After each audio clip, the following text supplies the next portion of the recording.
자, 들어오시고요. 자, 이제 72페이지 넘어가겠습니다. 72페이지로 한번 가볼까요? 자, 용도지역이라는 거를 지정을 했다. 용도지역을 도시군관리계획 결정해갖고 지정했어요. 지정하면은 효과. 이제 우리가 쭉 배웠던 이 생활권에 맞게 토지를 쓰도록 규제한다. 그래요. 그거를 행위제한. 이 행위제한이라는 효과가 발생하는데요. 그럼 일단 이 용도지역 지정의 효과, 행위제한. 이거 언제부터 할까? 행위제한 언제부터? 그리고 도시군관리계획 결정의 효력은 언제부터 발생? 지형도면을 고시. 지형도면을 고시한 날부터 이제 구체적으로 행위제한하는 거죠. 행위제한이 세 가지 합니다. 자, 먼저 이 건축제한. 이 건축제한의 의미는 간단하다고 그랬어요. 건축제한은 생활권에 맞는 것만 건축해라. 이 건축부터 제한하는데 우리가 이 건축법에서 건물의 용도, 뭐 단독주택, 공동주택, 1종근생, 2종근생 이 용도라는 거 아직 안 배웠죠. 그러니까 이 건축 제한은 나중에 건축법에서 용도 배운 다음에 한번 따져보도록 하고요. 그 다음에 건폐율하고 용적률. 이 건폐율, 용적률. 이거는 우리 중개사라면은 무조건 알아야 되는 가장 기본 중에 기본 개념이라고 그래요. 건폐율, 용적률 이런 거 1년을 공법했는데 모른다? 말이 안 되는 거예요. 가장 기본 개념이고요. 이 건폐율, 용적률은 별표입니다. 이 무조건 시험에서 한 문제씩 나요. 올해는 용적률. 작년에는 건폐율, 그 작년에는 용적률. 아주 또 사람 또 피를 말리게 번갈아 가면서 그냥 무조건 나오는 거예요. 무조건. 그래서 건폐율하고 용적률. 자, 요거를 보는데요. 건축 제한하면 됐고. 저 75페이지로 와볼까요? 75페이지.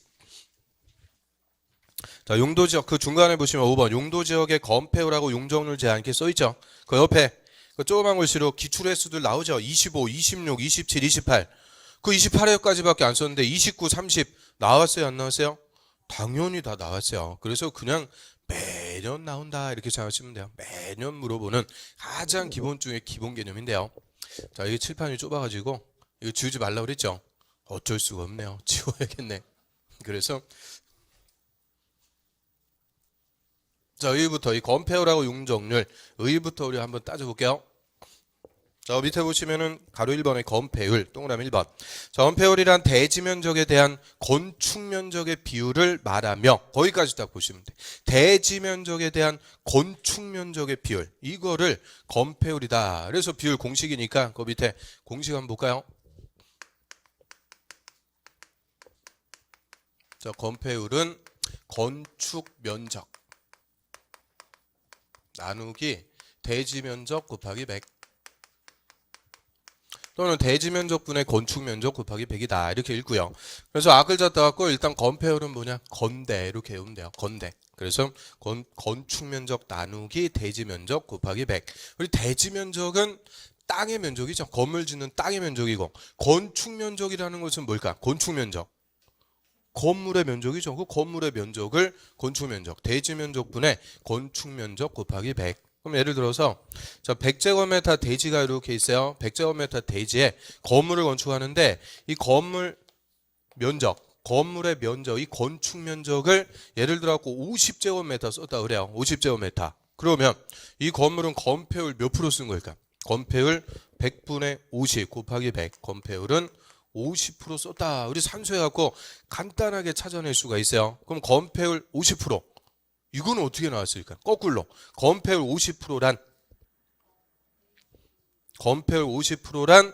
건물의 면적, 이 건축 면적이 대지 면적의 딱 몇 프로라는 거예요. 50% 썼다. 그죠? 대지에 50% 건물 지었다. 그 얘기를 좀 유식하게 건폐율 50. 그래요. 그러면 건축 면적을 60제곱미터 썼다 그래요. 그럼 건폐율 몇 프로예요? 건폐율 60. 건폐율 60%란 건물의 면적이 대지 면적의 몇 프로? 60%다. 그죠? 60%. 그래서 건폐율은 건물이 덮은 비율이요. 이 패자가 덮을 패자 쓰는 거죠. 우리 은폐한다, 엄폐한다 이런 말 들어봤죠?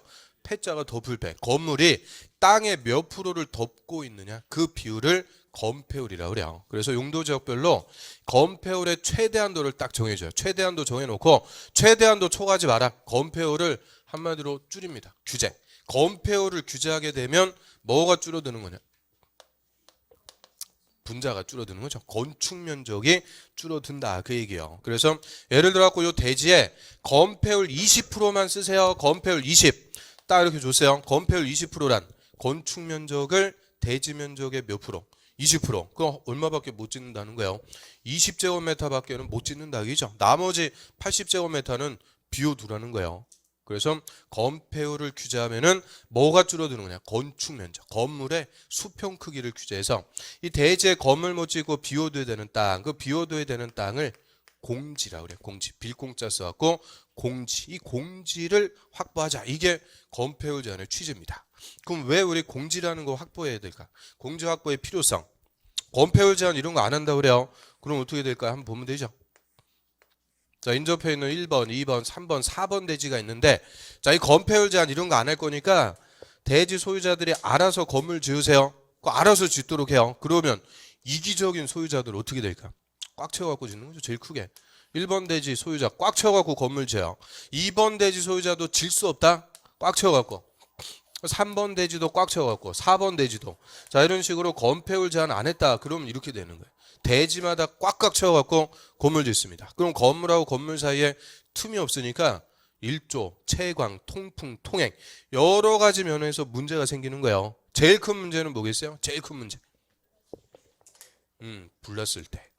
1번 건물에 불났다. 틈이 없으니까 다 옮겨붙는 거죠. 다 홀라당 다 타버려요. 뭐 할 수 없는 거예요. 불구경을 할 수가 없어.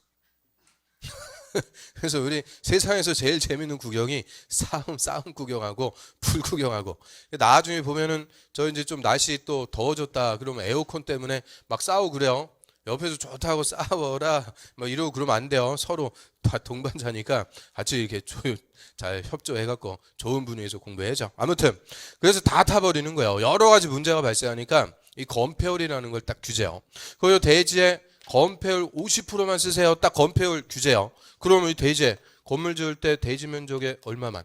50%만 건물 짓고 나머지 50%는 비워둬야 돼요. 마찬가지 옆에도 50%만 건물 짓죠. 그러면 이 건물하고 건물 사이에 공지가 확보되었고 일조, 채광, 통풍, 통행, 화재로부터 안전 여러 가지의 공익을 도모하게 된다. 그래서 이 건폐율이라는 것은 건축 면적을 줄여갖고 대지에 공지를 확보하자. 너무 건물이 꽉 차게 건축되는 것을 규제한다. 이렇게 생각하시면 되고요.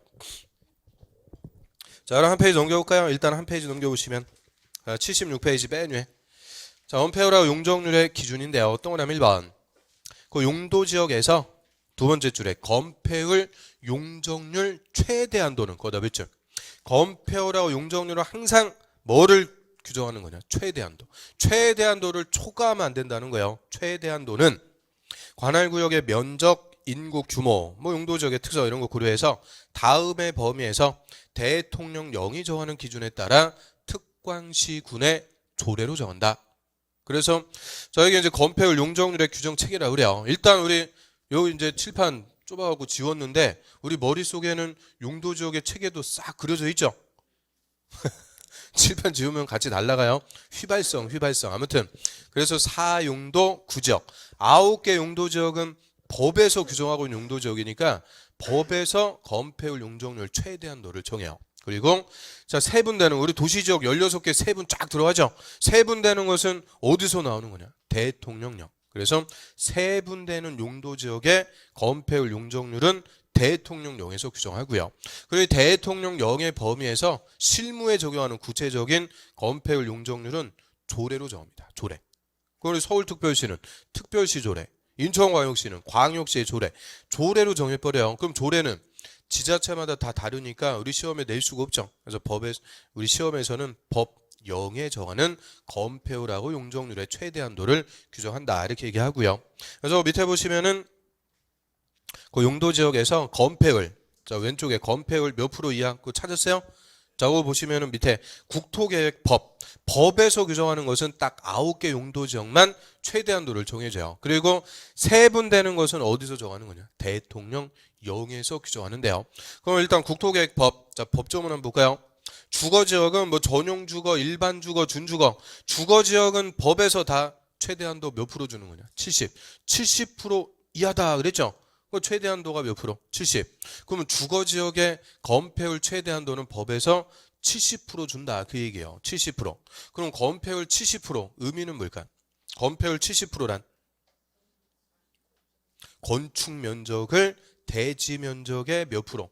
70%까지만 쓰고 나머지 30%는 비워둬야 된다. 그 얘기죠. 건축 면적을 70%만 쓰래요. 그 밑에 하나만 더 볼까요? 상업지역. 근린, 유통, 일반, 중심, 상업지역은 법에서 다 건폐율 최대 한도 몇 프로냐? 90이요. 90. 그럼 상업지역의 건폐율 최대 한도가 90. 90% 의미는 뭐겠어요? 건축 면적을 대지 면적의 90%. 거의 꽉 채워갖고 지르는 거예요. 10%만 비워두면 된다. 그래서 상업지역은 건폐율 최대 한도가 제일 높아요. 90%. 자, 그 정도만 보고요. 그래서 지금 그 숫자 몇 프로 이게 중요한 게 아니고 의미를 이해하시라는 거예요. 건폐율 70%다, 건폐율 90%다 이 말의 의미가 뭐냐? 그거를 지금 말씀드리는 거고요. 자, 다시 이제 앞으로 와볼까요? 앞으로 가셔갖고 자, 용적률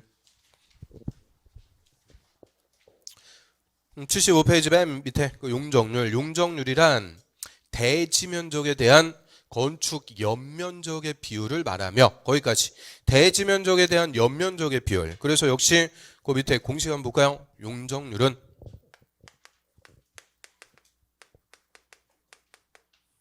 연면적 나누기 대지 면적 곱하기 100이다. 또는 대지 면적분의 연면적 곱하기 100. 그래서 얘도 일단 공식 앞글 졌다 갖고 용적률은 연대 이렇게 외우면 되죠. 연대. 건폐율은 건대. 용적률은 연대. 어디가 더 좋은 학교예요? 그게 또 서열하고 그러면 안 되는데 우리 이제 실제에서는 얘가 조금 더 좋은 거니까 그래서 더 중요한 거는 당연히 뭐냐? 용적률이에요. 용적률이 더 중요한 거예요. 그래서 용적률은 연대. 그럼 연면적이라는 것은 하나의 건물의 각 층 바닥 면적 합계, 각 층의 면적을 합친 그 건물의 총 면적을 연면적이라고 하고요. 자, 의미만 보면 역시 100제곱미터 대지입니다. 100제곱미터 대지에 건물을 건축한다 그래요. 자, 건축 면적을 50제곱미터 썼어요. 그럼 건폐율 50% 썼다 그죠? 그래서 각 층의 면적 똑같이 해갖고 4층짜리로 건물을 건축했습니다. 4층.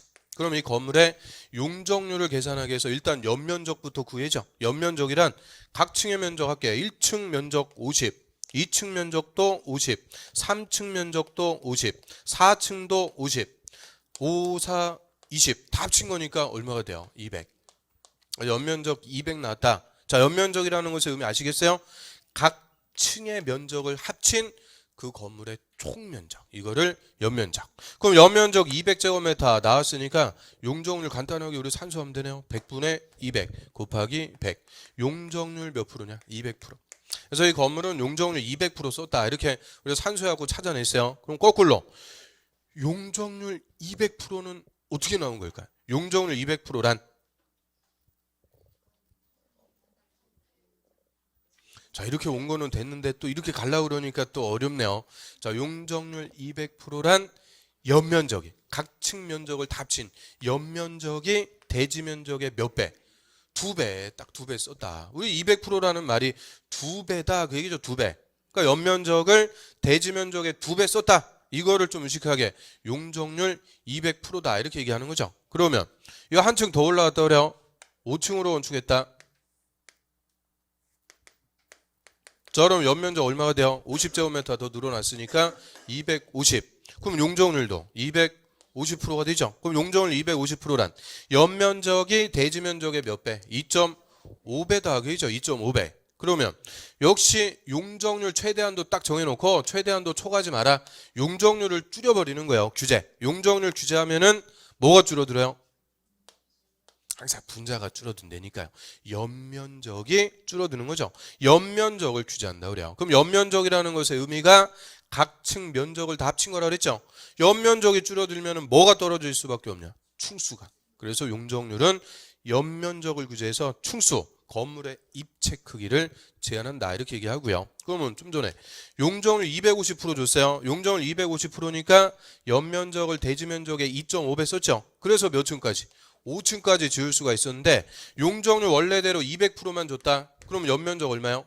200. 그럼 몇 층까지밖에 못 재요? 4층. 그러니까 용적률을 규제하면 일단 뭐가 줄어들고? 연면적. 연면적이 줄어드니까 충수가 떨어지게 된다. 그래서 충수 같은 건물의 입체 크기를 규제하는 것을 용적률. 개념 잡을 수 있겠죠? 그래서 건폐율은 건축 면적, 수평 크기를 규제, 용적률은 연면적, 충수, 입체 크기를 규제한다. 이렇게 얘기하고요. 자, 한 페이지 넘겨보시면은 자, 역시 건폐율하고 용적률의 최대한도. 자, 국토계획법 용적률 그것만 볼까요? 용적률. 자, 몇 프로 이하 해갖고 국토계획법에서 주거지역. 주거지역은 6개 다. 일단 법에서 정하는 최대한도는 몇 프로냐? 500%죠. 아니, 그 보고도 또 틀려요. 그래서 국토계획법에서 주거지역은 몇 프로? 500%. 그럼 용적률 500% 준대요. 용적률 500%의 의미는 뭘까? 용적률 500%란 연면적을, 각 층의 면적을 합친 연면적을 대지 면적의 딱 몇 배 쓸 수 있다? 5배. 땅 면적의 5배가 될 때까지 건물 올릴 수 있다는 거예요. 그럼 그 밑에 거 하나 더 볼까요? 상업지역. 상업지역은 근린, 유통, 일반, 중심 다 법에서는 몇 프로 주고 있어요? 1500%. 최대한도가 상업지역은 1500이라는 거예요. 그럼 상업지역의 용적률 1500. 엄청 높네요. 용적률 1500%란 의미는 연면적을 대지 면적의 15배까지, 땅 면적의 15배가 될 때까지 건물 올라갈 수 있다. 그 얘기죠. 자, 의미 개념 잡을 수 있겠어요? 그러면 지금 우리 주거지역하고 상업지역만 건폐율하고 용적률 최대한도를 봤는데, 주거지역하고 상업지역 어디가 최대한도가 더 높아요? 상업지역이 훨씬 높죠. 상업지역은 건폐율이 90, 용적률은 1500. 가장 많이 주는 거죠. 그럼 건폐율, 용적률 제일 많이 준다. 이 말은 똑같은 땅이라도 건물을 더 크고 높게 지을 수 있다. 그죠? 즉 가장 토지를 고도로 이용할 수 있는 지역이 상업지역이다. 그 얘기입니다. 그럼 토지를 고도로 이용할 수 있다. 이 말은 토지 이용 가치가 높다. 그죠? 토지 이용 가치가 높으니까 땅값 비싸요, 안 비싸요? 비싸죠. 그래서 상업지역이 땅값이 제일 비쌀 수밖에 없어요. 왜? 똑같은 땅이라도 훨씬 더 고도 이용, 집약적 이용이 가능합니다. 그래서 상업지역 중에서도 우리 중심지 있죠? 제일 없어요. 그러니까 그걸 가장 고도로 이용할 수 있게끔 중심상업지역의 땅이 제일 비싼 거예요. 우리 이제 2월 달이나 3월 달 되면은 우리나라의 개별 공시지가 랭킹 1등부터 꼴등까지 쫙 나오죠. 맨날 뉴스에서 땅값 1등부터 꼴등 쭉 얘기하는데 맨날 1등 먹는 데가 어디겠어요? 서울에 명동이죠. 강남이 아니고 명동에 그 뭐예요? 그 네이처 리퍼블릭 화장품 가게 있는 땅. 그 땅이 제일 비싼 땅이에요. 지금 근 10 몇 년 동안 1등 먹고 있어요. 그게 1제곱미터당 얼마냐? 딱 1억이요. 작년에 1억. 1제곱미터가 1억이요. 그럼 한 평 3.3제곱미터면 3억 3천. 3억이 넘어가는 거예요. 공시지가가 3억이라는 거지 실제 실거래가는 뭐 10억 합니다. 10억. 한 평이. 그래서 그런 중심상업지역에 땅 한 떼기 갖는 게 평생 소원이에요. 아무튼 그래서 중심상업지역이 땅값이 제일 비싸요. 제일 비쌀 수밖에 없는 이유가 건폐율, 용적률이 제일 높다. 즉 토지용 가치가 가장 높은 곳이다. 그래서 땅값도 제일 비싸구나 이렇게 이해하시면 되고요. 그래서 지금 이제 법의 그 최대한도 그것만 봤는데 그 옆에 보면은 시행령에서 보면 용적률은 아우 더 학을 띄죠. 뭐 몇 프로 이상, 몇 프로 이하 이렇게 나오죠. 그거 나중에 우리 다 외워야 될까 필요 없을까? 용적률. 이거 21개 용도지역별 건폐율이나 용적률 다 외워야 돼요? 필요 없어요? 외워야 되는 거예요. 외워야 이거 시험 문제 풀어갖고 맞히죠. 올해 같은 경우 다음 중 용적률 최대한도가 높은 지역부터 낮은 지역 순으로 바르게 나가는 것은 5개 딱 주고 순서대로 높은 거부터 낮은 거. 그럼 보는 순간 몇 프로 딱딱 튀어나와야 1분 내로 풀어갖고 맞힐 수가 있어요. 또 얼굴에 그냥 근심이 또 수심이 아주 들이옵니다. 그거 뭐 외우지도 않으면서 또 걱정만 해요. 나중에 가면은 다 돼요. 다. 공식화해갖고 뭐 5, 6, 7에 7, 8, 8, 9 이런 식으로 전화번호 외우듯이 간단하게 그냥 정리할 건데 그거를 하려면 공식화하려면 뭐를 알아야 되냐. 용도지역의 순서 1번부터 21번 순서만 딱 잡히면 우리 전화번호 외우듯이 그냥 공식화해갖고 금방 정리해요. 근데 순서가 안 잡혀 있으니까 이거를 외울 수가 있어요 없어요? 없어요. 그래서 이 지금 건폐율 몇 프로 용적률 몇 프로 외우라는 게 아니에요. 그거 뭐 외우지도 않으면서 또 얼굴에 근심 걱정할 필요 없어요. 다 때가 되면 다 공식화해갖고 합니다. 그래서 지금은 순서 주거지역부터 저 자연환경 보전지역까지 21개. 그 순서 잡는 게 핵심이에요. 그래서 지금 뭐 외우고 그러는 거 아니니까 절대 걱정하실 필요 없어요. 다 때가 되면 합니다. 자, 그 정도에서 용도지역제는 끝. 쭉 넘어갑니다. 저 83페이지로 갈게요.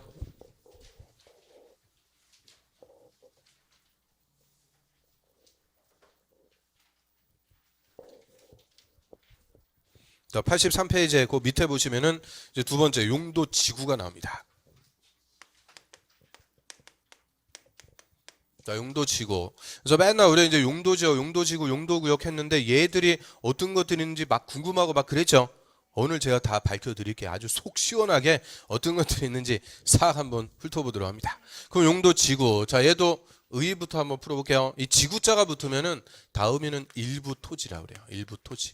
지구 단위 계획이든 용도지구든 지구자가 붙었다 의미는 일부 토지의 용도의 쓰임새를 정하는데요. 자, 용도지구에서 용도라고 할 때는 저 용도지역의 보충이에요. 용도지역을 보완해준다. 또는 용도지역을 보충해주는 역할이다. 뭐 보완. 그래서 용도지역의 기능을 보완하기 위해서 보충해주기 위해서 일부 토지에다가 지정할 수 있는 것을 용도지구라고 그래요. 일부 토지에다 지정할 때는 좀 유식하게 국지적으로 지정한다 그래요. 법에서 국지적으로. 그리고 용도지역은 항상 용도지역에 추가해서 지정합니다. 추가적.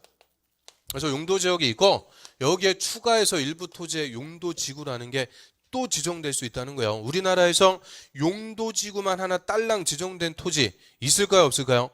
없어요. 용도지구만 하나 지정된 땅은 없고 무조건 베이스 뭐가 있고 용도지역. 거기에 추가해서 일부 토지에 용도지구라는 것이 또 지정될 수가 있어요. 그래서 얘는 임의적이에요. 할 수도 있고 안 할 수도 있고. 그러면 우리 용도지역과 용도지구는 거꾸로네요. 용도지역은 우리나라에 있는 토지라면 무조건 빠짐없이 다 지정한다고 그랬죠. 필수. 그런데 용도지구는 일부 토지에 필요하면은 추가해서 지정할 수도 있고요. 자, 용도지역을 보완해 준다 그랬는데 이 용도지역의 기능을 더 증진, 올려줘요. 기능을 높여주거나 또는 뭐 경관은 안전, 경치입니다. 또는 안전. 자, 이런 것들을 추가적으로 도모하기 위해서 일부 토지에다 지정한다 이렇게 얘기하고요.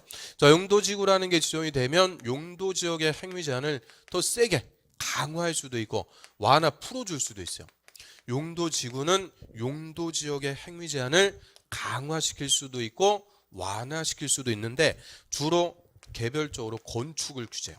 용도지구는 개별 건축 제한, 건물의 높이라든지 또는 구조라든지 외관, 자, 이런 개별 건축 제한을 통해서 그 용도지역을 보충해주는 역할, 보완해주는 역할하는 것을 용도지구다 이렇게 표현하고요. 그 예를 들어갖고 좀 전에 배웠던 용도지역 중에서 유통상업지역이라는 용도지역이 있었죠. 유통상업지역이 뭐예요? 이게 한마디로 무슨 지역? 도매시장. 우리 시장 큰 거, 뭐 노량진, 뭐 가락동 이런 도매시장 생각하시면 돼요. 그럼 특히 재래시장 같은 거, 이게 이제 유통상업적으로 딱 지정이 됐는데 재래시장 같은 거 보면 시장 건물들, 그 오래된 노화 건물들 많이 있죠. 그리고 지붕이 뭐 슬라브 지붕 얹어갖고 다 연결돼 있어요. 이렇게 다 연결돼갖고 하나의 건물에 불났다. 그럼 어떻게 되겠어요? 다 타버리죠. 홀라당 지붕으로 연결돼갖고 다 타버려요. 그래서 재작년인가 대구의 서문시장, 그 뭐 몇백 년 된 오래된 유명한 시장이었는데 거기 스파크 팍 튀어갖고 하나에서 불나니까 시장 전체가 다 타버렸어요. 상인들 다 굶어 죽게. 그래서 이런 재래시장 같은 데는 상가 건물이 밀집해 있죠. 화재로부터 위험이 큰 곳이니까 자, 여기에 추가적으로 방화지구라는 용도지구를 지정할 수가 있다고 그래요. 방화지구라는 게 추가적으로 지정이 되고요. 방화지구는 이름대로 화재를 예방하기 위해서 지정하는 용도지구. 이런 건물 밀집 지역에 방화지구가 지정이 됐다. 그러면 방화지구에서는 건물 건축할 때요, 화재가 나도 옆으로 쓰러지면 안 돼. 이게 옆으로 넘어가니까 다 옮겨붙죠. 그래서 옆으로 쓰러지지 않게 반드시 무슨 구조로 하는 거냐? 내화 구조. 그리고 지붕 같은 거, 이런 것들은 불나도 아주 타지 않게 불연재료로 써라. 강제 뿌리는 거예요. 강제. 그래서 건물 건축할 때 내화 구조, 화재에 견디는 구조. 화재가 나도 넘어가지 않게끔 내화 구조 등으로 건축해라. 추가적으로 건축 제한함으로써 이 방화지구가 지정됐다. 딱 이것만 규제하는 거예요. 무슨 구조로 건축하라고요? 내화 구조. 그래서 이런 유통상업지역이나 상가 밀집 지역에서 화재로부터의 안전, 이런 것들을 추가적으로 도모해 주겠다. 이런 식으로 용도지역을 보완해 줄 필요가 있을 때 추가적으로 지정할 수 있는 것을 용도지구다 이렇게 얘기하죠. 자, 83페이지 그 밑에 의 한번 볼까요? 자, 그럼 용도지구란 토지용 및 건물의 용도, 건폐율, 용적률, 높이 등에 대한 용도지역의 제한, 용도지역의 행위 제한을 강화, 동그라미, 하거나 완화, 동그라미. 용도지역의 제한을 강화할 수도 있고 완화할 수도 있는데 주로 이제 건축 제한을 해서 그 용도지역의 기능을 더 증진, 그리고 경관, 안전 이런 것들을 추가적으로 도모하기 위해서 도시군 관리계획으로 결정하는 지역을 말한다. 한마디로 용도지역을 보완해주기 위해서 추가적으로 지정한다. 이렇게 얘기하고요. 그럼 밑에 볼까요? 용도지구의 지정. 역시 국토부 장관, 시도지사, 대도시장은 다음에 해당하는 용도지구의 지정의 동그라미 또는 변경을 도시군 관리계획으로 결정 동그라미 결정할 수 있다. 그럼 용도지구의 지정을 뭐 한대요? 결정. 그럼 용도지구의 지정이 이꼴 뭐가 돼요? 결정. 도시군 관리계획 결정. 그럼 용도지구의 지정권자도 누구라고 그러면 돼요? 도시군 관리계획의 결정권자. 그럼 용도지구 결정할 수 있는 사람 원칙 시도지사, 대도시장, 예외 국토부 장관. 그래서 역시 맨 앞에 보시면 높은 사람부터 싹 써놨네요. 국토부 장관, 시도지사, 대도시장. 이 사람들이 누구다? 결정권자. 결정권자가 도시군 관리계획 결정해서 용도지구를 지정한다. 자, 한 페이지 넘겨볼까요? 용도지구 어떤 것들이 있는 거냐? 우리 일단 국토법에서 규정하고 있는 용도지구가 9개가 또 있어요. 9개. 그래서 법에서 규정하는 용도지구를 용도지구의 종류라고 그래요. 그래서 용도지구의 종류는 9가지가 있어요. 그런데 이 9개 용도지구 중에서 다시 5개 용도지구는 대통령령에서 세분됩니다. 다시 이제 세분돼요. 작게는 2개, 많게는 뭐 5개. 우리 좀 전에 용도지역도 주거지역이라는 용도지역이 대통령령에서 6가지 세분됐죠. 그런 식으로 이 9개 용도지구 중에서 5개는 대통령령에서 세분이 들어갑니다. 세분. 그래서 용도지구는 요 종류하고 세분. 이게 가장 기본적인 논점입니다. 어떤 게 있고 어떤 종류가 있는지. 이거 이름 알고 계십니까? 쉽게 얘기하면 이름 파악하고 있는지 그걸 단순하게 물어봐요. 그래서 올해 여기서만 2문제 나온 거예요. 용도지구의 의의죠. 요거. 용도지구 딱 가로 비워놓고 이거 딱 써놓고 뭐를 설명하는 거냐. 다음에서 설명하는 용어는 용도지구 찾아라. 그게 그냥 한 문제. 그리고 2번째가 요거죠. 종류하고 세분. 이거 파악하고 있는지. 용도지구만 그냥 2문제가 딱 물어봤어요. 아, 용도지역도 힘겹게 너무 많은데 또 용도지구 또 야 이거 또 어떻게 할 거냐. 지금 세분까지는 필요 없고 일단 종류 어떤 것들이 있는지 요거 한 번만 쭉 이름 보면서 한번 훑어볼게요. 그래서 84페이지에 그거 맨 위에 보세요. 법률상 용도지구의 종류. 법에서 규정하는 게 몇 개 있다고 그랬어요? 9개. 그래서 앞에 경관지구부터 앞글자에 동그라미 쳐볼까요? 경관, 고도, 방화, 방제, 보호, 취락, 개발, 지능지구, 그리고 특정용도 제한지구, 복합용도지구. 그리고 밑에 보면은 그 밖에 대통령령으로 정하는 지구 이렇게 나오죠. 그 밖에 대통령령으로 정하는 용도지구는 없습니다. 그 있었으면 어쩔 뻔했어요. 천만다행히 없다. 그래서 경관지구부터 복합용도지구까지 자 글자 그대로 읽어보면은 경고, 방방, 보취, 개특복. 자 여기 9개요. 경고, 방방, 보취, 개특복. 처음에는 어색해도 또 읽다 보면은 또 입에 쫙쫙 붙어요. 떡볶이 같이. 아무튼 경고, 방방, 보취, 개특복. 자 9개가 우리 법에서 규정하는 용도지구다라고 하는데 자 그럼 이름하고 목적하고 한번 볼까요? 맨 위에 경관지구. 경관의 보전관리 형성을 위해서 필요한 지구다 이렇게 써있어요. 그럼 경관이라는 말이 뭘까? 경관. 경치. 경치를 보하기 위해서 추가적으로 건축 제한하겠대요. 그럼 우리 서울의 경치 어디 딱 떠올려 보면 돼요. 남산이라는 산 주변 또는 한강변 주변이죠. 그런 경치를 보하기 위해서 건물 못 짓게 하겠다. 이때는 경관지구가 딱 지정돼요. 한강변에 멋진 경관. 뷰라고 그러죠. 뷰. 그리고 남산 저 옛날에 저 어렸을 때 남산 중턱에 그 유명한 아파트 있었죠. 외인 아파트. 뭐 외인 구단도 아니고 뭐 외인 아파트 해갖고 남산 중턱에 아파트가 쫙 올라가 있었어요. 그러니까 그 아파트 때문에 남산의 경치가 다 가려지는 거죠. 꼴 보기 싫으니까 우리 용감한 대통령 YS가 그거 폭파해라? 명령해갖고 그거 폭파 죽여버린 거예요. 그때 중간에 다이너마이트 딱 밑에다 설치해갖고는 카운트다운 3, 2, 1, 빵! 그래서 딱 무너지는. TV로 생중계도 다 해줬어요. 그래서 제가 어렸을 때 그 딱 보고 기억이 아주 생생해. 물론 여러분은 좀 나이가 있을 때 봤겠네요. 저는 아주 어렸을 때 봤고 기억이 어렴풋한데 아무튼 그래서 외국인 아파트 그거 다 없애버리고 그 남산 주변에 쌓아 뭐냐 경관지구. 근데 남산에 경치 파괴하는 건물 못 짓게 다 그냥 규제해버리는 거죠. 그런 식으로 경치를 보하겠다. 그게 무슨 지구라고요? 경관지구. 그 다음 밑에 고도지구. 저 고도지구는 저 옆으로 가볼까요? 건물 높이에 최고한도를 규제할 필요가 있대요. 그럼 건물 최고 높이를 규제하겠다.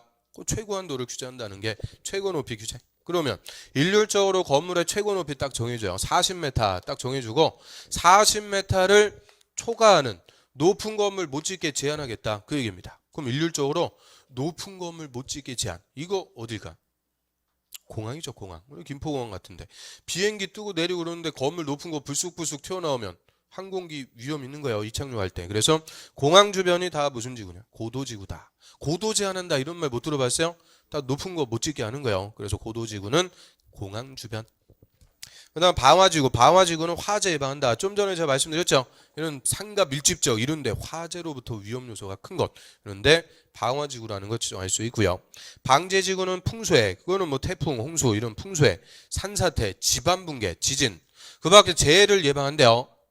그래서 우리나라도 그 지진으로부터 안전한 곳이 아니죠. 몇 년 전에 포항 지진. 진도 5짜리만 딱 놔도 그냥 아파트 다 엿가락처럼 넘어가는 거예요. 그래서 그 경주에 그 유명한 아파트 있죠. 피사의 아파트. 피사의 아파트 못 들어봤어요? 피사의 아파트여갖고 아파트가 1.5도인가 이렇게 옆으로 기울어져 있어요. 이게 지금 이렇게 해갖고 우리나라도 이제 그 유명한 거 이태리 맘먹는 거. 피사의 사탑이 아니고 피사의 아파트. 거기 지금 사람들 살고 있을까? 다 떠났을까? 살고 있어요. 야, 그거 무서워갖고 어떻게 살아 그거. 하여튼 그 네이버에 딱 쳐보세요. 피사의 아파트 아주 유명한 거 있어요. 그래서 이런 지진으로부터 이제 더 이상 안전한 나라가 아니니까 건물 지을 때 의무적으로 내진 설계 같은 거 해라. 이런 식으로 이런 재해로부터 위험을 예방하기 위해서 지정하는 것이 방제지구. 그러면 방화지구하고 방제지구 같아요? 달라요? 다른 거예요. 방화지구는 화재만 예방하는 거고 화재 이외에 자연재해를 예방하겠다. 그거는 방제지구입니다. 그 다음 밑에 보호지구. 보호지구는 문화재, 중요시설물, 문화생태적으로 보존가치가 큰 지역을 보호한대요. 지역을 보호. 지역을 보호. 그럼 문화재 가득 모여있는 곳 어디 있어요? 경주. 그런데 지역을 보호하겠다. 그게 무슨 지구냐? 보호지구. 그럼 거기까지 지금 쫙 봐요. 경관지구는 경관의 보호. 그 다음에 고도지구는 높이 제한. 방화지구는 화재 예방. 방제지구는 재해 예방. 보호지구는 지역을 보호. 뭐 어려운 거 있어요? 없어요? 없어요. 그냥 이름하고 목적하고 똑같은 말들이요. 그래서 용도지구 그러니까 어떤 것들이 있는지 그런 거 파악하면 되지 그 어려운 거 아니라는 거예요. 그런데 그 밑에 취락지구. 자, 취락이라는 말 그거부터 알아야죠. 취락지구다 이렇게 써놨는데 취락이라는 게 뭘까? 취락은 마을이요. 저 우리 시골 같은 데 가보면 노후가 주택 뭐 한 10호 정도 모여갖고 옹기종기 마을 이루면서 살고 있죠. 마을. 부락이라고 그래요. 부락. 그런데 법률 용어로는 뭐라 그러냐? 취락. 영어로 빌리지라고 합니다. 빌리지 됐어요. 또 뭐 못 쓰니까 아무튼 그래서 취락 마을을 취락이다 이렇게 얘기하는데 자 취락지구 녹지 거기서부터 아글자에 떠남실까요? 녹지 관리 농림 자연환경 보전 아글자 따면 녹관 농자 또는 뭐 개발 제한 구역 등의 밑에 줄 끝에 취락을 정비하게 한 지구다. 취락을 정비하니까 취락지구인데 그럼 정비라는 말도 우리 다 안 해요. 정비는 뭘까? 정비. 재개발이라고 그랬죠. 재개발. 그럼 살기 좋은 마을로 재개발시켜주려고 지어하는 용도지구가 취락지구다. 그 얘기입니다. 우리 옛날에 새마을 운동 있죠. 그 마을의 신장로 도로도 큼직하게 넓혀주고 마을회관 뭐 이런 것들 새로 설치해갖고 살기 좋은 마을로 재개발시켜주려고 지정하는 용도지구를 취락지구라고 그래요. 그런데 얘는 논점. 자, 무슨 용도지역에서 지정한대요? 그 용도지역만 봐요. 녹지, 관리, 농림, 자연환경 보전지역에서 취락을 정비한대요. 그럼 우리 녹지지역은 도시지역이다? 아니다? 녹지지역은 도시지역 이해 아니요? 도시지역이죠. 도시지역이 주, 상, 공, 녹. 녹지지역도 다 도시지역인데 녹지는 도시라도 개발하는 곳이 아니고 보전. 그 다음에 관리, 농림, 자연환경 보전. 관리, 농림, 자연환경 보전. 얘들은 다 묶어가지고 무슨 지역? 비도시. 도시지역이 아닌 비도시. 그럼 이제 줄여갖고 녹지나 비도시라 그래요. 녹지나 비도시 지역은 다 보전 목적의 용도지역입니다. 보전할 것. 이 개발하고 그러는 곳이 아니에요. 보전할 곳인데 그럼 이런 데서 우리 저 농림지역 같은데 시골에서 노가주택 한 10호 모여갖고 옹기종기 사는 마을들 있죠. 이 마을이 노화됐어요. 낙후가 됐어요. 재개발 할 수 있을까 없을까? 재개발 사업성이 있어야 뭐 할 거 아니에요. 재개발 아파트 줘갖고 분양이 돼야 분양대금 받아갖고 공사비에 쓰고 그럴 수가 있는데 그 시골에 그 아파트 누가 분양받아요? 사업성이 없으니까 재개발 못하는 거예요. 이런 데는. 그러면 재개발 못하고 계속 시간이 지나가면 낙후되죠. 그러면 다 어떻게 돼요? 주민들 다 떠나버립니다. 이탈 또 돌아가시고. 그래서 유령마을 되는 거예요. 유령마을. 우리나라에 지금 저 시골에 유령마을들 많을까 없을까? 계속 나옵니다. 지금 소멸될 지역들이 계속 나오고 있어요. 엄청난 문제예요. 그래서 계속 방치하면은 유령마을 되죠. 그러니까 국가나 지자체가 재정 가지고 살기 좋은 마을로 만들어 줄 테니까 많이 와라. 살기 좋은 마을로 재개발시켜 주기 위해서 지정하는 용도지구. 그거를 뭐라 그런다? 취락지구. 의미 아시겠죠? 그러면 저 시골에 우리 마을에 취락지구라는 게 지정됐어요. 좋은 거예요, 나쁜 거예요? 좋은 거예요. 국가나 지자체가 지들 돈 갖고 살기 좋은 마을로 재개발시켜 준다. 좋은 거예요. 그래서 녹지나 비도시 지역에 취락을 정비한다. 이렇게 얘기하고요. 그럼 거꾸로 절대 취락지구를 지정할 수 없는 용도지역은 어딜까? 절대 이 취락지구라는 걸 지정할 수 없는 지역. 주거, 상업, 공업지역. 주, 상, 공업지역에서는 절대 취락지구 지정할 수 없습니다. 왜 그럴까요? 주, 상, 공업지역은 자체적으로 재개발할 수가 있죠. 재개발 사업성이 있기 때문에 이런 주상 공업지역에서는 취락지구 절대 지정 못해요. 취락지구는 자체적으로 재개발 등을 할 수가 없는 것. 녹지나 비도시에서 취락 정비합니다. 그 다음 밑으로 가볼까요? 개발진흥지구. 그 개발 앤드 진흥지구 이렇게 써있죠. 앤드 그거 없애버리세요. 그게 왜 들어와 있는지 몰라요. 그냥 개발진흥지구예요. 개발진흥지구는 주거, 상업, 공업, 유통, 물류, 관광, 휴양 기능 등을 집중적으로 개발할 필요가 있는 곳이다. 그 이름대로 일정한 기능을 집중적으로 개발하려고 지정하는 게 개발진흥지구입니다. 그래서 우리 저 자연환경 보전적 국립공원 같은 거라고 그랬죠. 국립공원. 자연환경 보전적은 일체 개발 못하는데 그런 데가 또 뭐가 있어요? 관광지가 있죠. 근데 일체 개발 못하면 관광 수요 이런 거 못하니까 관광지를 좀 개발할 필요가 있어요. 이때는 자연환경 보전지역의 개발진흥지구라는 걸 지정할 수가 있어요. 그래서 좀 일부 토지를 관광지로 개발할 수 있도록 합니다. 그 다음 밑에 특정용도 제한지구. 자, 얘가 이름이 제일 길어요. 그거 한번 읽어볼까요? 무슨 지구라고요? 특정용도 제한지구. 특정용도 제한지구. 즉 특정한 용도의 건물만 못 짓게 제한하겠다. 이게 말 그대로 특정용도 제한지구. 그래서 주거, 교육환경, 청소년 보호 등 목적으로 오염물질 배출시설, 그건 이제 공해공장 같은 거, 또 청소년 유해시설, 뭐 술집, 모텔 이런 특정 시설의 입지를 제한. 거기다 붙여. 특정 시설의 입지를 제한할 필요가 있는 지구다. 그럼 특정한 시설은 특정한 건물이에요. 특정한 건물의 입지라는 말이 뭐였을까? 입지. 건축, 건물 짓는 거를 입지한다고 그랬죠. 특정한 건물의 건축을 제한하겠다. 그게 특정용도 제한지구. 그럼 얘는 주로 어디냐? 통학로입니다. 통학로. 애들 집에서 학교 다니는 통학로 같은데 그런데 청소년 유해시설, 술집, 모텔 이런 거 특별한 것만 못 짓게 제한하겠다. 특별한 것만 못 짓게 하니까 이름이 뭐라고요? 특정용도 제한지구. 그 다음 복합용도지구. 얘가 작년에 신설되었고 그냥 작년에 한 문제요. 복합용도지구. 지역의 토지용상, 개발 수요 이런 것들 고려해서 효율적 복합적 토지용을 도모. 복합용도지구니까 복합적 토지용을 도모하기 위해서 특정 시설의 입지를 완화의 동그라미. 완화할 필요가 있는 지구다. 그러면 특정한 건물의 건축 제한을 뭐 해주는 거냐? 완화. 풀어준대요. 그래서 복합용도지구. 자, 예를 들어서요. 우리 주거지역에서는 모텔 같은 거 숙박시설 건축할 수 있다? 없다? 없다. 일체 금지. 주거지역에서는 뭐 전용주거, 일반주거, 준주거 무조건 숙박시설은 다 금지. 그런데 이 숙박시설도 종류가 많아요. 그중에서 일반 숙박, 모텔 같은 거 이런 것들은 당연히 주거환경 침해하니까 안 되죠. 그런데 요새 가장 많이 짓는 건물 중에 하나가 생활 숙박시설이라고 그래요. 생활 숙박시설. 고시텔 뭐 그런 거 들어봤어요?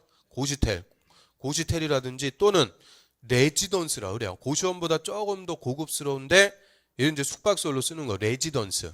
뭐 아파텔 뭐 그렇게 이름이 그런 아파텔 이런 거는 법률 용어가 아닌데 막 지어내 하여튼. 그래서 이런 생활 숙박시설들이 많이 지어지고 있는데 이 생활 숙박시설은 주택을 대체하는 거죠. 우리 주택에 월세 뭐 이런 거 들어가려면 보증금도 내야 되는데 그런 거 낼 능력이 없으니까 그냥 한 달에 뭐 한 40만 원, 50만 원 주고 주택을 대체하는 용도로 쓰는 것이 생활 숙박시설. 그러면 모텔 같은 게 아니고 이런 생활 숙박시설은 주거 환경을 침해하고 그런 성격이 별로 없는 거예요. 그리고 주택을 대체해 갖고 보완제의 성격을 가지니까 이런 생활 숙박시설 정도는 건축할 수 있게끔 풀어주는 거예요. 그래서 주거지역이라도 생활 숙박시설 정도는 완화를 해서 이런 주택 수요를 감당할 수 있게끔 특정한 건물의 건축을 완화해 주겠다. 이런 목적으로 정하는 것을 복합 용도지구다. 이렇게 생각하시면 돼요. 자, 뭔 얘기인지 알겠어요? 갈수록 이제 힘이 없어지죠. 자, 처음 할 때는 다 그래요. 자, 그래서 복합 용도지구 다시 한번 볼까요? 끝에만 봐요. 특정 시설의 입지를 뭐 해주겠다? 완화. 숙박시설 중에서도 생활 숙박시설 같은 특별한 건물은 좀 풀어갖고 건축할 수 있도록 해주겠다. 그래서 용도지역을 바꾸지 않고도 복합적으로 토지를 이용할 수 있도록 해준다. 이렇게 얘기하는데 저 위에 거 특정용도 제한지구 하고요. 복합용도지구 하고 뒤에 말 비슷한 하죠. 특정시설의 입지를 제한한다. 그러면 특정용도 제한지구. 특정시설의 입지를 완화한다. 그러면 복합 용도지구. 딱 뭐를 바꿔줄지 보여요? 그 제한인지 완화인지 그것만 띡 바꿔갖고 물어보니까 그거 뭐 어렵지 않아요. 이름대로 가면 돼요. 특정 용도 제한지구는 제한하는 거고. 그래서 거기까지 경고, 방방, 보취, 개, 특, 복 9가지 그거를 법에서 규정하고 있는 용도지구. 그래서 용도지구는 다 용도지역을 보완해주는 역할이다. 이렇게 생각하시면 되고요. 자, 세분되는 것은 1월 달에 다음 과정에서 한번 볼게요. 그것도 막 하고 싶어요? 막 궁금해 죽겠어? 자, 때가 되면 하고요. 오늘 용도지구 9개만 보고요. 그 다음 쭉 넘어가겠습니다. 자, 90페이지로 할까요? 90페이지.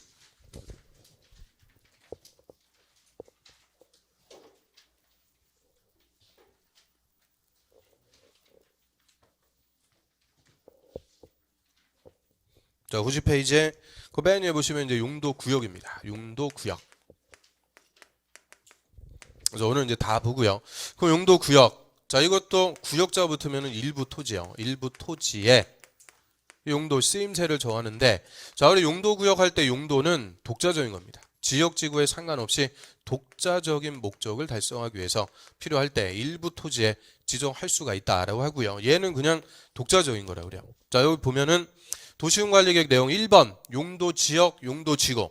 얘는 같이 나오죠. 용도지역 플러스 용도지구. 그런데 용도구역은 2번에다가 따로 썼죠. 따로 썼다 그 말은 지역지구하고는 아무 관계가 없다. 이거는 지역지구에 관계없이 독자적인 목적이라고 해요. 독자적인 쓰임새를 정한다라고 하고요. 이 독자적이니까 용도구역은 토지용에 대한 규제, 행위 제한도 아예 따로 정해버립니다. 토지용에 대한 규제, 행위 제한을 따로 정해서 이런 독자적인 목적을 달성하고자 일부 토지에 지정하는 것을 용도구역이라고 그래요. 그래서 용도구역, 그거는 맨 위에 의의가 없으니까 간단하게 이렇게 쓰세요. 용도구역은 일부 토지의 독자적인 목적을 위해서 지정하고, 지정하면 이 독자적인 목적을 위해서 행위 제한을 아예 뭐한다? 따로 정한다. 행위 제한을 따로 정해서 독자적인 규제하는 거고요. 그럼 용도구역 다 썼어요? 일단 용도구역은 또 종류가 몇 개가 있는 거냐? 용도구역은 천만다행히 딱 5개 있습니다. 얘도 한 10개 정도 됐으면 어쩔 뻔했어요. 그럼 다음 주에 여기서 반이 없어져요. 이게 사람이 할 짓이 아니다. 그래서 천만다행히 얘는 5개가 있습니다. 5개. 자, 그 중에서 1번 개발 제한 구역. 그럼 우리 용도 구역은 다른 거 없어요? 이 독자적인 목적이 뭐냐? 이거 맨날 물어보는 거죠.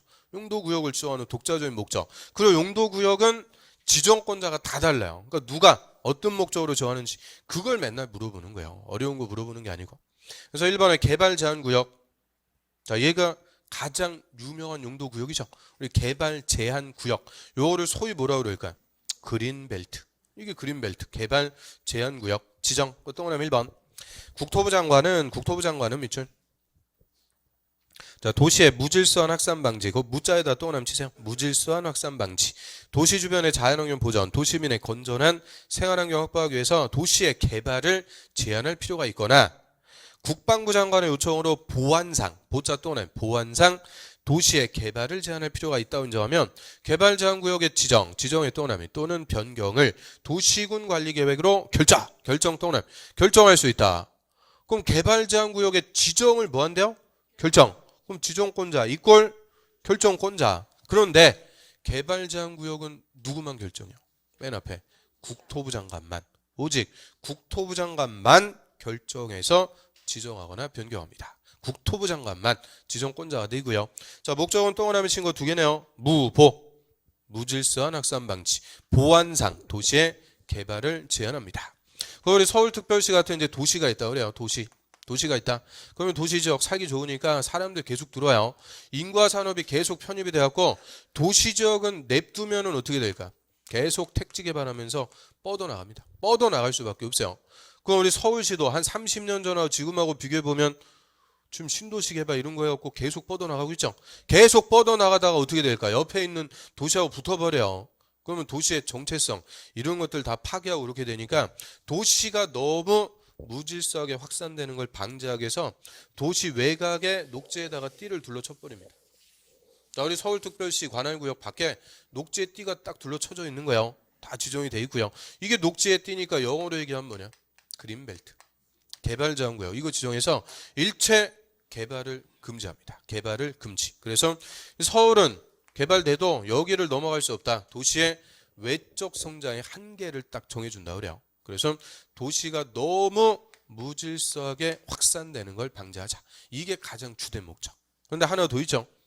보안상 개발을 제한할 필요가 있을 때도 지정할 수 있다. 그럼 보안을 위해서 도시가 너무 커지면 안 돼. 이거 어디겠어요? 보안을 위해서 도시가 너무 커지면 안 된다. 이거 딱 무슨 점? 휴전선.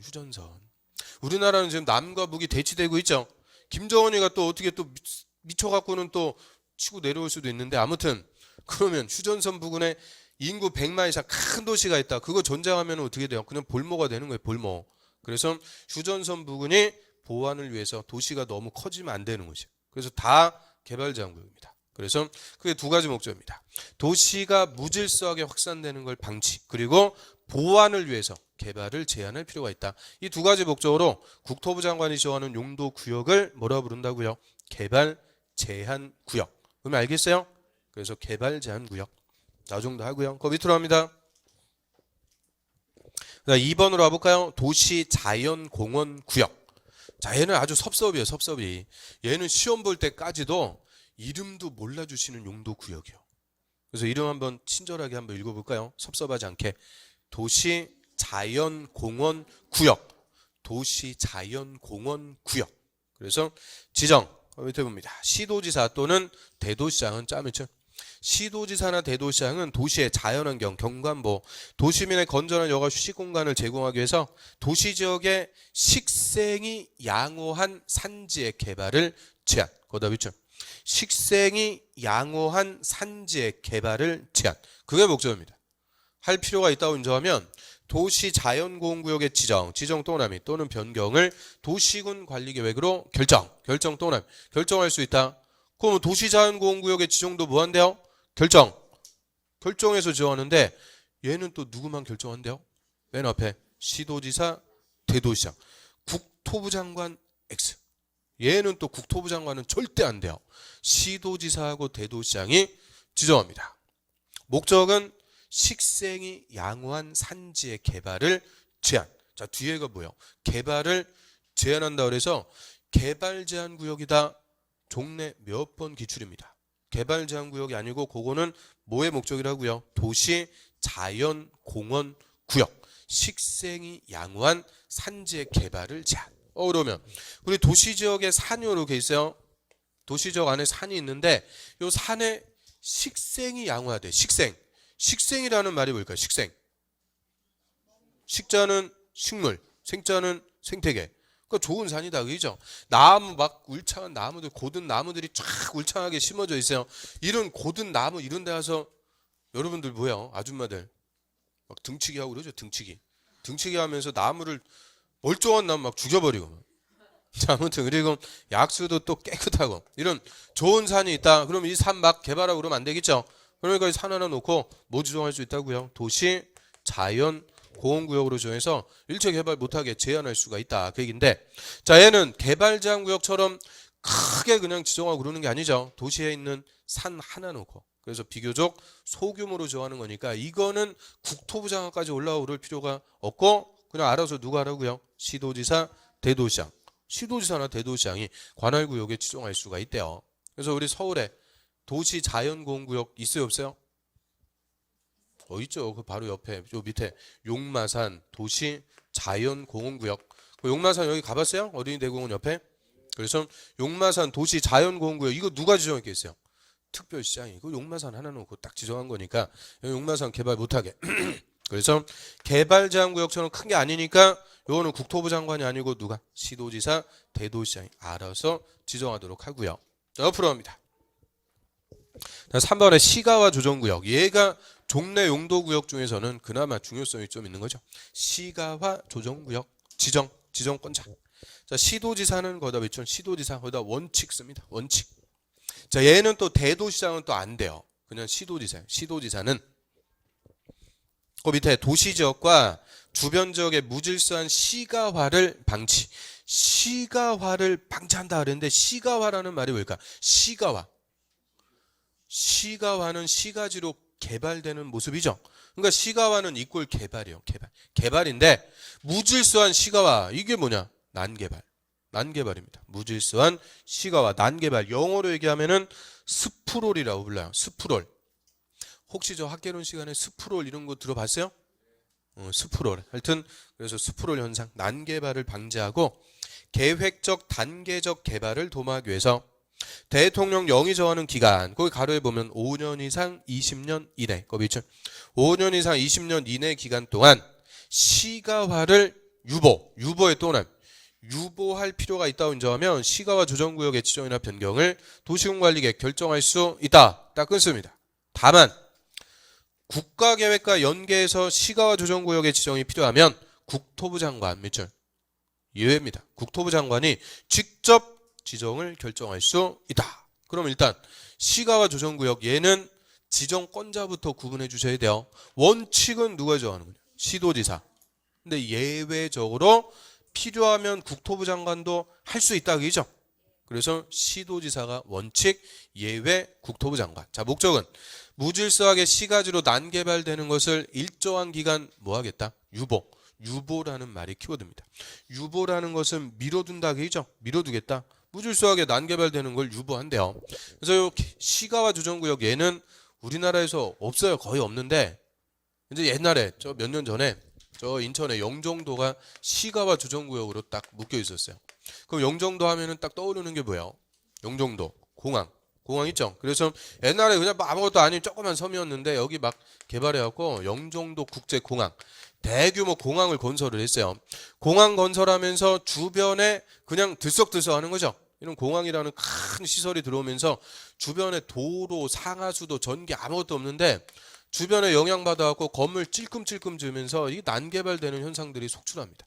그래서 당분간 기반시설 확보될 때까지는 개발 못하게 하겠다. 묶어두는 거예요. 시가지로 개발되는 것을 뭐하자? 미뤄두겠다. 유보하기 위해서 지정하는 용도구역이라고 그래요. 그래서 얘는 영구적으로 개발 못하게 한다. 그게 아니고 당분간만 뭐 하겠다고요? 묶어둔다. 그래서 유보기간이 핵심. 자, 유보기간 5년 이상 20년 이내 기간에서 시가와 조정구역 지정할 때 다 도시군관리계획 결정해서 지정해요. 그럼 예를 들어갖고 시도지사가 여기 10년 시가와 조정구역 딱 지정했어요. 그럼 얘는 몇 년간만 개발되는 걸 묶어둔다. 10년. 유보 기간 동안만 묶어두겠다는 거예요. 그리고 10년이라는 시간이 다 흘러갔어요. 다 흘러갔다. 그러면 10년이 딱 지나갔죠. 그럼 유보 기간이 끝난 날에 다음 날 자동적으로 실효입니다. 없어져요. 그래서 그때부터는 개발이 들어갑니다. 그러면 그 유보 기간 동안 한마디로 뭐를 확보해 주는 기간이냐? 기반 시설. 이런 것들 확충하는 기간이 유보 기간이요. 그래서 유보 기간 동안만 한시적으로 개발을 묶어두는 개념. 이게 시가와 조정구역. 차이점 알겠어요? 우리 개발 제한 구역이라는 것은 한 번 지정해 줬다. 영구적으로 개발 금지요. 그 해제 주기 전까지는 영구적 개발 금지. 해제가 내 살아생전에 해제 되겠어요? 안 되겠어요? 모르죠. 해제되면 그건 로또가 되는 거예요. 아무튼 그래서 한 번 지정하면 영구적 개발 금지. 그러니까 제일 센 거니까 개발 제한 구역은 오직 누구만 지정? 국토부 장관. 그런데 시가와 조정구역 얘는 영구적 개발 금지가 아니고 한시적으로만 묶어두니까 원칙은 누가 하고? 시도지사. 필요하면은 누구까지? 국토부 장관. 국제공원 같은 거, 이 국가계획과 관련되는 거니까 이런 때는 국토부 장관도 지정할 수 있다. 개념 잡을 수 있겠어요? 그래서 시가와 조정구역은 한시적으로만 묶어둔다. 그래서 또 하나 2번 볼까요? 실효. 시가와 조정구역 지정에 관한 도시군관리계획 결정은 그 시가와 유보기간이 끝난 날에 다음 날 또 하나 다음 날부터 효력을 잃는다. 효력을 잃는 것을 두 글자로 실효한다. 그래요. 효력이 없어지는데 항상 우리 공법에서 실효나 해제는 그날이 아니고 다음 날이에요. 다음 날. 유보기간이 끝난 날부터 실효한다. 이러면 틀려요. 끝난 날에 다음 날. 항상 염두하셔야 돼요. 다음 날부터 자동적으로 실효 없어집니다. 자, 이제 2개 남았으니까 2개만 더 보고 쉴게요. 막 몸을 또 비비고 아주 난리 났어요. 난리 났어요. 자, 한번 기지개 한번 피시고. 아이고. 그래서 기지개 한번 피고요. 2개만 딱 더 정리하고 쉬도록 할게요. 자, 94페이지 와보세요. 94페이지. 맨 위에 4번 수산자원 보호구역입니다. 해양수산부 장관 및 해수부 장관은 저 옆으로 와서 수산자원을 육성하기 위해서 필요한 공유수면. 공유수면은 바다예요. 바다. 바다나 인접 토지에 수산자원 보호구역의 지정 또는 변경을 도시군관리계획으로 또는 결정할 수 있다. 그러면 역시 결정해서 지정한대요. 근데 수산자원 보호구역은 누가 지정한대요? 해수부 장관. 하여튼 수산자원 보호구역 나왔다. 무조건 누구냐? 해수부 장관. 해수부 장관이 도시군관리계획 결정해갖고 지정합니다. 목적은 뭐 수산자원의 보호 육성, 양식장 주변이죠. 그다음 이제 쭉 내려보세요. 이제 5번 마지막 입지규제 최소구역. 자, 얘도 용도구역이요. 그러면 우리 용도구역 2번에서는 지금 봤던 개발제한구역, 도시자연공구역, 시가와 조정구역, 수산자원 보호구역, 개, 도, 시, 수 딱 써놓고 입지규제 최소구역은 몇 번에 가 있는 거냐? 6번. 입지규제 최소구역. 6번에 따로 빼는 거죠. 그러면 입지규제 최소구역도 용도구역인데 여기다가 쫙 묶어갖고 써놓은 게 아니고 6번에 빼놨다. 왜 빼놨다 그랬어요? 얘는 종래 용도구역하고 반대라고 그랬죠. 우리 지금 쭉 봤던 종래 용도구역들은 다 개발을 못하게 억제. 개발을 억제하려고 지정하는데요. 얘는 개발을 하려고 지정한다 그랬죠. 그래서 몇 년 전에 부동산 경기 안 좋으니까 경기 활성화를 위해서 집중적으로 개발할 수 있게끔 지정하는 용도구역을 입지규제 최소구역. 그래서 이름 봐요. 5번 입지규제 건축규제를 뭐 해준다고요? 최대가 아니고 최소. 규제를 다 풀어가지고 집중적으로 개발하기 위해서 지정하는 용도구역을 입지규제 최소구역이라고 하죠.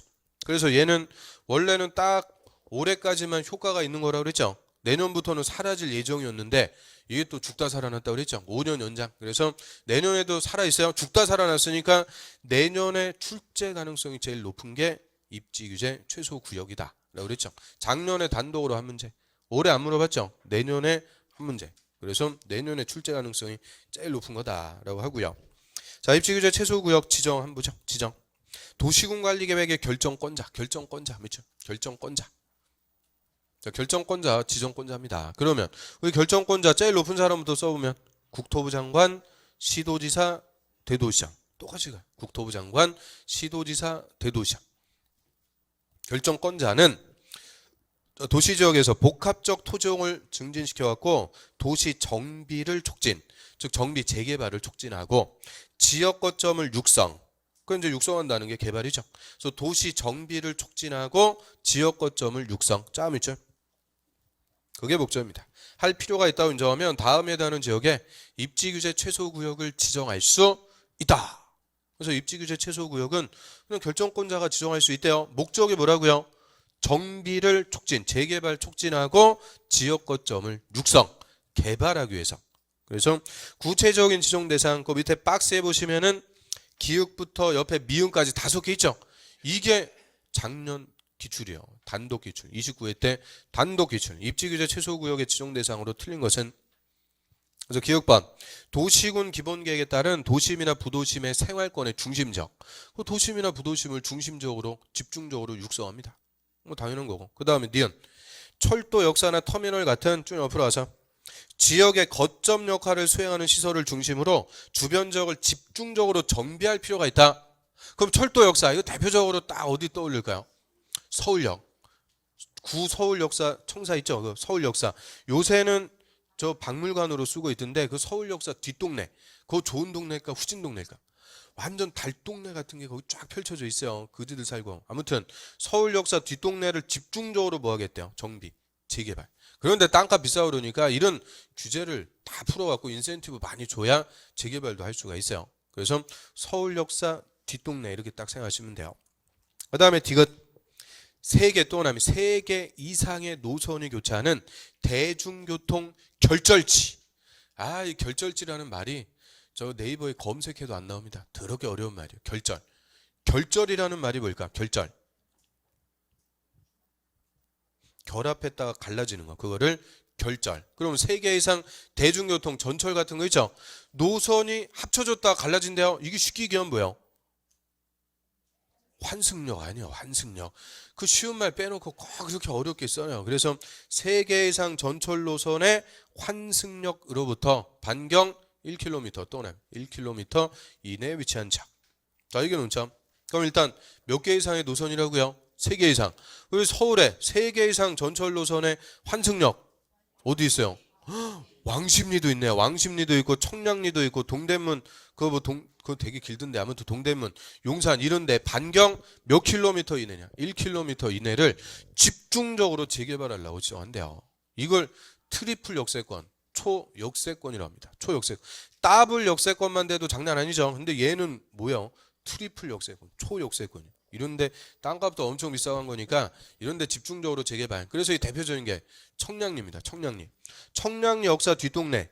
빨간불 있고 별로 그랬죠. 근데 거기 지금 다 철거돼갖고 거기 주상복합 100층짜리 올라오고 있어요. 상점 벽해, 상점 벽해. 그래서 제가 옛날에 대학 다닐 때 그 청량역에서 내려갖고 학교까지 죽어라고 한 20분 뛰어가고 지각을 면하고 막 그랬던 기억이 있어요. 그래서 그 뒷동네 동네 한 바퀴 돌고 막 그랬었는데 아무튼 구경하러 갔다는 거예요. 구경하러. 그래서 많이 구경했는데 이게 완전 이제 바뀌어갖고 청량 역사 주변. 자, 반경 몇 킬로라고요? 1km 이내. 이거 2번이나 기출이요. 그래서 그거 정리하고. 그다음 옆으로 합니다. 리을. 자, 도시 및 주거환경 정비법에 따른 노후 불량 건물이 밀집한 주거 또는 주거. 나가 주거? 별로 어감 별로 안 좋은데 아무튼 주거. 또는 공업 또는 공업 지역에서 정비가 시급한 지역. 그러면 정비 재개발이 시급한데요. 용도 지역이 뭐래요? 주거 지역하고 공업 지역. 상업 그러면 틀려. 상업 지역이 아니고 공업 지역. 그다음 미음. 자, 도시 재생 활성화 및 지원에 관한 특별법에 따른 도시 재생 활성화 지역 중 도시 경제 기반형 활성화 계획을 수립하는 지역이다. 자, 이게 29회 때는 정답으로 나왔죠. 1, 2, 3, 4 다 맡겨주고 그걸 바꿔갖고 뭐 근린 재생형 뭐 어쩌고저쩌고 해갖고 틀리게 물어봤는데요. 그러면 그거 물어보면 되는 거였을까? 우리 맨 앞에 보세요. 미음번 맨 앞에 법률 이름 봐요. 도시 재생 활성화 및 지원에 관한 특별법. 이거 우리 공법에서 배우는 거예요? 안 배우는 거예요? 이름 법 안 배우죠? 그럼 배우지도 않는 법의 내용을 이름 바꿔갖고 띵 물어봤다. 그 예의가 없는 거예요. 예의가. 문제 내는 예의가. 그래서 얘가 작년에 딱 정답으로 물어봤어요. 앞으로 물어볼까 안 물어볼까? 죽어도 안 물어봐. 안 물어본다니까. 이런 거는 우리가 배우는 게 아니니까 이런 거 한번 물어봤다. 역사적인 거야. 앞으로 죽어도 안 물어보니까 그게 중요한 게 아니고 그 입지규제 최소구역의 지정 대상에서는 세 번째하고 네 번째 거. 그게 핵심. 다시 물어본다면 3번하고 4번. 자, 3번 디귿번 몇 개 이상이라고요? 3개 이상. 왜 3개겠어요?